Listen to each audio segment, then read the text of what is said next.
নমস্কার বন্ধুরা, আজকে আর একটা ভিডিও নিয়ে চলে আসলাম আপনাদের কাছে। ভোলা মাছ অনেকেই খান আমি জানি, তবু আমার মতন আজকে একটু রেসিপিটা করে দেখুন। মাছগুলোকে ভালো করে ধুয়ে নিয়েছি, এবার মধ্যে হলুদ দিয়ে দেবো। নুন হলুদ দিয়ে মাখিয়ে নেব মাছগুলো। নুন হলুদ মাখানো হয়ে গেছে মাছগুলোতে। এবার আমি মাছগুলোকে ভেজে নেব। মাছগুলো আমি সব ভেজে উঠিয়ে নিয়েছি। আমি একটা মিক্সিতে পেস্ট বানিয়ে নেব।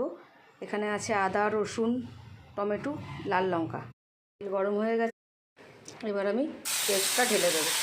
আমি আমার আন্দাজ মতন নুন হলুদ দিয়ে দিয়েছি, তবে এই মাছে কিন্তু আদাটা বেশি লাগবে, এটা আদাটাই বেশি থাকবে। একটু লাল লঙ্কার গুঁড়ো দিয়ে দিলাম। এবার এটাকে ভালো করে কষাবেন অল্প অল্প জল দিয়ে। আমার মশলা থেকে তেল ছেড়ে এসছে দেখুন। এবার একটু অল্প পরিমাণে জল দিয়ে দেবো। জল দিয়ে দিয়েছি, আমি একে একে মাছগুলোকে সব ছেড়ে দেবো।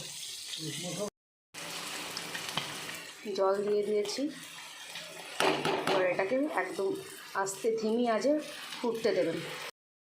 মাছ রেডি হয়ে গেছে আমার রেডি হয়ে গেছে পুরোপুরি। আর আমার ভিডিওটা কেমন লাগলো আপনারা সবাই লাইক করবেন, কমেন্টস করবেন, শেয়ার করবেন। চ্যানেলটা অবশ্যই সাবস্ক্রাইব করবেন।